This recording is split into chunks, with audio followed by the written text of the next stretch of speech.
Hello and welcome to our video on the disturbing history of the Mafia's involvement in the waste management industry. For decades, organized crime groups have used their control over garbage collection and disposal to make billions of dollars in illegal profits. How did they do it, and why was the waste management business such a lucrative enterprise for the Mafia? To understand the Mafia's involvement in waste management, we need to go back to the early 20th century, when cities and towns first began to realize the importance of proper waste management. Private companies emerged to handle the collection and disposal of garbage, but these companies were often poorly regulated and prone to corruption. It wasn't long before the Mafia saw an opportunity to muscle in on the action. Using their typical tactics of intimidation and violence, they began to take over waste hauling companies and force businesses to use their services. If a business refused, they might find their trash left on the street, or even their buildings vandalized or burned down. The Mafia's control over waste hauling allowed them to extort businesses and rack up huge profits. But it didn't stop there. They also used their control of garbage collection and disposal to engage in a variety of other illegal activities.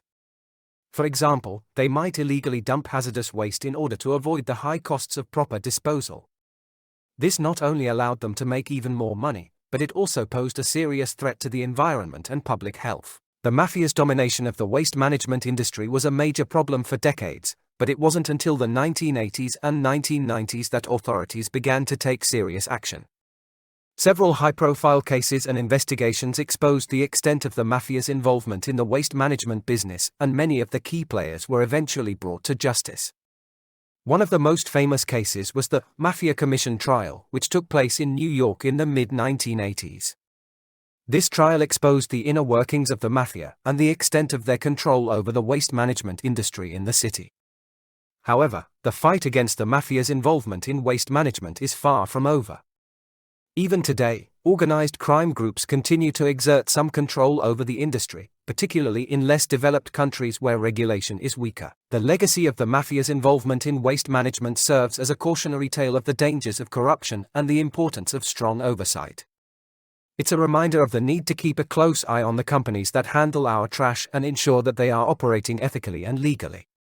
But the story doesn't end there. The Mafia's control of the waste management industry wasn't just a problem because of the illegal activities they engaged in.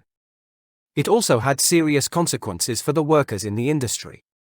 Many waste management workers, particularly those working for companies controlled by the Mafia, were forced to pay protection fees and subjected to dangerous working conditions. They were often paid low wages and had little job security, making it difficult for them to speak out against the abuses they faced. The Mafia's domination of the waste management industry had a ripple effect, impacting not just the businesses and communities they operated in, but also the lives of the workers in the industry. It's a reminder of the importance of ensuring that all workers, including those in the waste management industry, are treated fairly and with respect. Thank you for watching.